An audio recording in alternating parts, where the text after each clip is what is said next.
ప్రజల ఎమ్మెల్యే, ప్రజల చేత ఎన్నుకోబడిన ఎమ్మెల్యే ఎలా ఉండాలో నిరూపిస్తున్నారు మదనపల్లి ఎమ్మెల్యే షాజహాన్ బాషా. ఇప్పటికే అంటే గత ఎన్నికల సందర్భంగా బీఆర్కే న్యూస్ కూడా మదనపల్లికి వచ్చి ఎన్నో కార్యక్రమాలు చేపట్టింది. ఆయనతో స్పెషల్ ఇంటర్వ్యూలు కూడా చేయడం జరిగింది. అదే ఆ సందర్భంలో ఆయనకు ఉన్నటువంటి ఆదరణ చూసి నిజంగానే ఇక్కడ ఎమ్మెల్యేగా ఆయన గెలుస్తారంటూ కూడా ఆ రోజు కూడా అంటే ప్రజల స్పందన కూడా అలాంటి అనుభవం అనిపించింది. అయితే గత కొద్ది రోజుల నుంచి కూడా ఇక్కడ చాలా ఇష్యూస్ నడుస్తున్నాయి.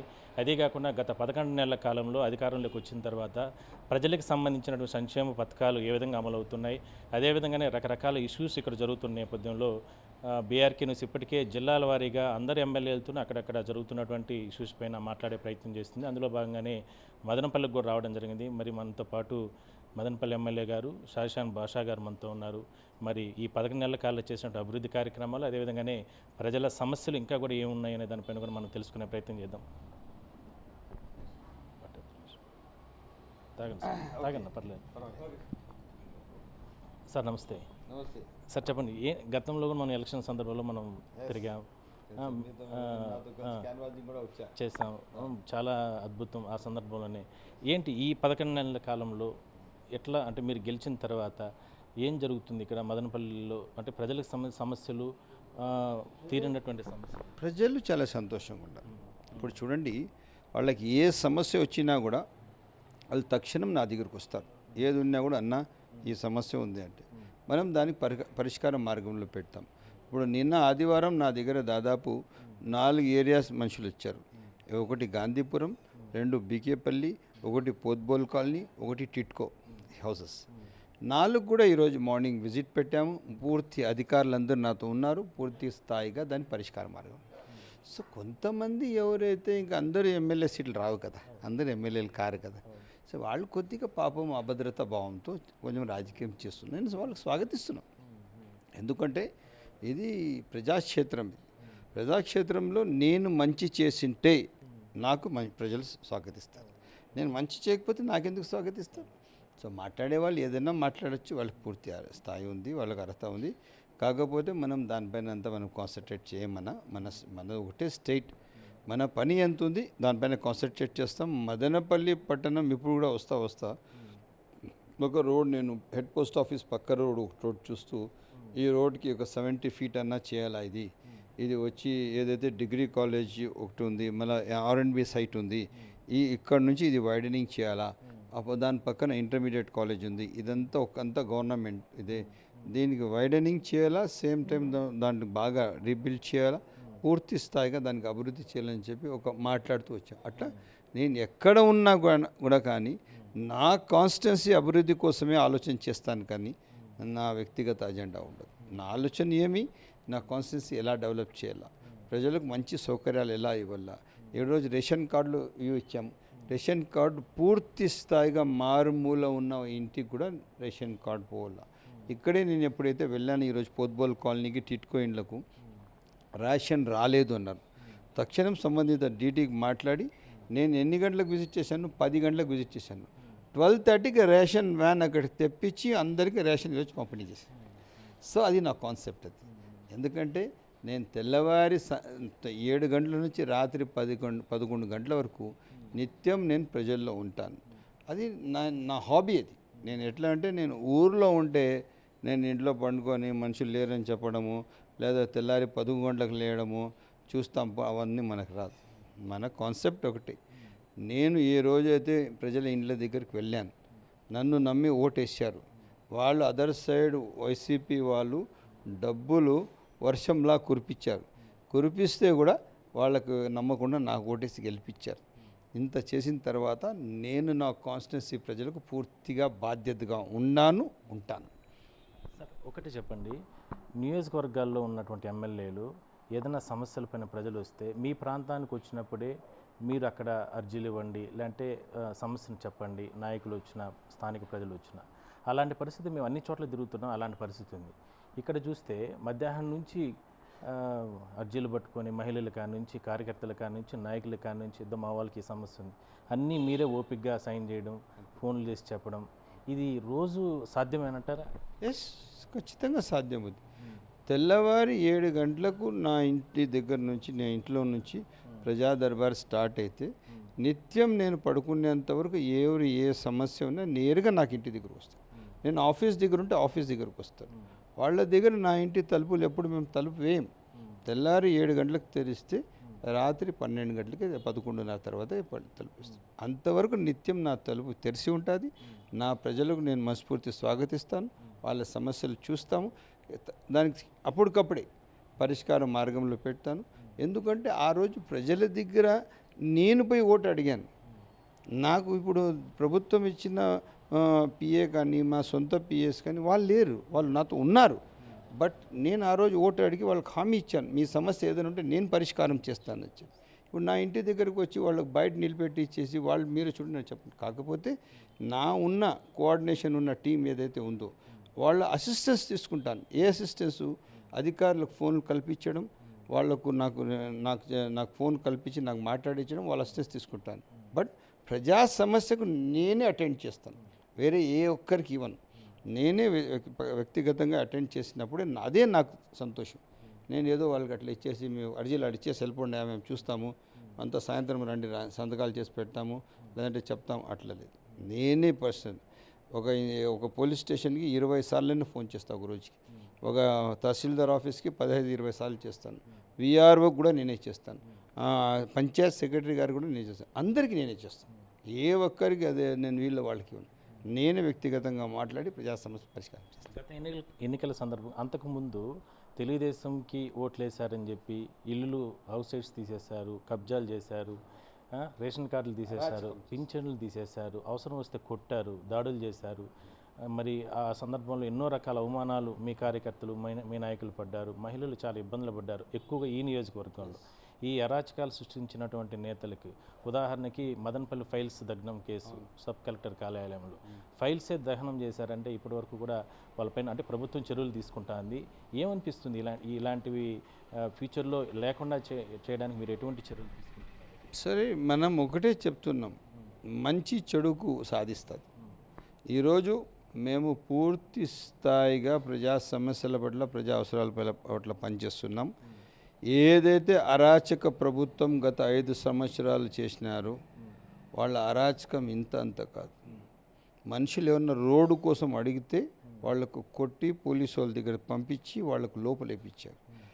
మేము కూడా ఏదన్నా ఇష్యూలో ధర్నా చేయాల జిల్లా కోసం మేము పోరాడాలని వెళ్తే నా పైన ఇప్పుడు 13 కేసులు ఉన్నాయి. ఎక్కడ కూడా కానీ మేము భయపడలేదు. మేము భయపడే పరిస్థితి ఉండదు. ప్రజల కోసం ఉన్నాం, ఎట్టి పరిష్కారం చేస్తాం. వాళ్ళు చేసిన భూదందాలు, భూ స్కాములు, కౌన్సిలర్ ఉంటే తన స్థాయిలో తన భూ స్కాములు చేశాడు. అదే వేరే మండల స్థాయి అంటే మండల లెవెల్లో ఎకరాలు చేశారు. ఇంకా ఎమ్మెల్యే స్థాయిలో ఎమ్మెల్యేలు చేశారు. జిల్లా స్థాయిలో ఇంకా ఇప్పుడు కూడా కొన్ని భూములు ఇక్కడంతా చుట్టుపక్కలంతా పెద్దిరెడ్డి గారి బినామీ అన్ని కబ్జాలు చేశాడు. ఈరోజు కూడా నా దగ్గర మొత్తం చిట్టా ఉంది. దాన్ని ఎవరెవరు ఎంతెంత చేశాడు. మాధవ్ రెడ్డి అనే ఒక మనిషి, ఇవన్నీ నా దగ్గర పూర్తిగా ఉంది. ఎవడు కూడా ఈడేమైనా తోక తిప్పితే ఖచ్చితంగా వాళ్ళకి ఎలా బుద్ధి చెప్పాలో నాకు తెలుసు. తప్పకుండా ఎవడికి వదిలేదు లేదు. మరి మీరు ఇంత మంచి చేస్తున్నారు, మీ ప్రయత్నాన్ని అడ్డుకునేందుకు కొంతమంది శక్తులు ఇక్కడ అడ్డుపడుతున్నాయి. కొన్ని రకాలుగా ఎన్నో రకాలు అడ్డుపడుతున్నాయి. ప్రజల నుంచి మిమ్మల్ని దూరం చేయడానికి ఎన్నో రకాల అలజడులు సృష్టిస్తున్నాయి. ఏం చెప్తారు వాళ్ళకందరికీ? మీ పార్టీలో ఉన్న వాళ్ళు ఏదో ట్రయల్ చేసుకుంటూ ఉన్నారు. వాళ్ళకి నేను వెల్కమ్ చేస్తాను. వాళ్ళు అట్లా అంతా వాళ్ళ ఈ బుడ్డ బెదిరి దీనికంతా నేను భయపడేవాడిని కాదు. నేను ఎప్పుడు స్ట్రైట్గా ఉంటాను. ఈరోజు కూడా ఈ 15 రోజుల్లో కూడా ఎవరెవరు ఏ భూ దందాలు చేశారు, ఏమేమి చేస్తున్నారు, భూ ల్యాండ్ మాఫియాలు చేస్తున్నారు, దానికి అధికారులు పెట్టుకుని అన్నీ నాకు తెలుసు. నేను దానికి సరైన సందర్భం ఎక్కడ ఏం చేయాలో చేస్తున్నాను. ఎక్కడ కూడా కానీ అటువంటి వాళ్ళు ఎవరో చేసేవాళ్ళు వాళ్ళకంతా నేను ఇప్పటి నుంచి కాదు. నేను 25 ఏళ్ళ నుంచి నేను రాజకీయాల్లో ఉన్నాను. చిన్న వయసులో ఉన్నాను. నేను 2004లోనే నాకు ఎమ్మెల్యే టికెట్ వచ్చింది. అప్పుడు నా వయసు వచ్చింది 29 సంవత్సరాలు. అర్థమైందా? అప్పుడే నేను వీళ్ళకి ఎవరికి మా అవసరం లేదు. నా అసలు ప్యానెల్లో నా పేరు లేదు. అటువంటి పోయి నేను ఢిల్లీలో పోయి నేను కూర్చొని కాంగ్రెస్ పార్టీలో ఎమ్మెల్యే సీట్ తీసుకొచ్చాను. కాకపోతే అది దురదృష్టవశాత్తు అది నామినేషన్లో ఫామ్ ఏలో అది సైన్ తప్పు ఉన్న వల్ల నా నామినేషన్ రిజెక్ట్ అయింది. మళ్ళీ 2009లో గెలిచాను. మళ్ళా 9లో గెలిచి 5 ఏళ్ళు మనం నిరవధికంగా ప్రజల కోసం పనిచేసాం, ఒక మంచి అభివృద్ధి చేశాం. సో ఈరోజు కాంగ్రెస్ పార్టీ దాన్ని స్థాయి లేకుండా పోతుంది, పార్టీ వదిలిపోకూడదు, మనం కూడా బాధ్యతగా ఉండాలని చెప్పి 9.5 సంవత్సరం వెయిట్ చేశాం. సో ఇక ఎక్కడ కూడా కాంగ్రెస్ పార్టీకి లీడర్లు కానీ డెవలప్ చేసే పరిస్థితి కనపడలేని పక్షాన లోకేష్ గారు పిలిపించి నాకు నువ్వు పార్టీలో పని చేయండి మీరు అని చెప్పడం వల్ల నేను తప్పకుండా లోకేష్ గారి మాటకు తల వంచి నేను మీతో నేను కలిసి పనిచేస్తానన్నా అని చెప్పి లోకేష్ గారి సమక్షం చేరినాను. అదే విధేయతతో ఉంటాను. ఈరోజు నేను వఫ్ ల్యాండ్స్ కానీ గవర్నమెంట్ డీకేటీ ల్యాండ్స్ కానీ గవర్నమెంట్ ల్యాండ్స్ కానీ చాలా బాధ్యతగా కాపాడాం. ఎక్కడ కూడా ఒక్క అడుగు భూ కబ్జాల్లో నేను వెళ్ళలేదు. నా కాన్సెప్ట్ ఇది. ఇప్పుడు ఎవడైతే వెనక బ్యాక్ స్టాబింగ్ చేస్తున్నాడో ఏమన్నా చేయని ఇదే స్థాయి కన్నా ఎదుర్కోవడానికి సిద్ధంగా ఉన్నాం. సరైన ధీటుగా జవాబు చెప్పడానికి సిద్ధంగా ఉన్నాం. సార్, గతంలో వాళ్ళు అలవాటు చేసుకున్నటువంటి లిక్కర్ మాఫియా, శాండ్ మాఫియా అంటే వాళ్ళకంతా అలవాటు పడింది. అలాంటి దాన్ని ఇప్పుడున్నటువంటి ప్రభుత్వంలో ఉన్నటువంటి అంటే మీ అనుచరులోనో మీ పైన లేదంటే రకరకాల బురజల్లే ప్రయత్నం చేస్తుంది వైసీపీ. దీనికి సంబంధించి ఏం చెప్తారు ఒక మాటలో? మాట్లాడమనండి. ఎవరైనా వైసీపీ వాళ్ళు దమ్ముంటే నా గురించి. లిక్కర్ మాఫియా కానీ, శాండ్ మాఫియా కానీ, ల్యాండ్ మాఫియా కానీ, వైన్ మాఫియా కానీ, ఇలా శాండల్వుడ్ మాఫియా కానీ ఎక్కడైనా మా ఇన్వాల్వ్మెంట్స్ మాట్లాడమనండి. ఇలా వాళ్ళ చరిత్ర నా దగ్గర ఉంది. మాట్లాడమని చూస్తాం. ఎవరు మాట్లాడతారు? నా దగ్గర వాళ్ళు ఎవరు ఎక్కడెక్కడ ఏమేమి చేసినా నేను మా వాళ్ళకి చెప్తాను, ఏ తప్పు చేయొద్దండి, ఇట్లా చేయొద్దండి, అట్లా చేయండి. నేను మా వాళ్ళకి భయపడిస్తాను, కానీ ఎక్కడ ఎవరికి కూడా తప్పు చేసే ప్రసక్తి లేదు, తల వంచే ప్రసక్తి లేదు.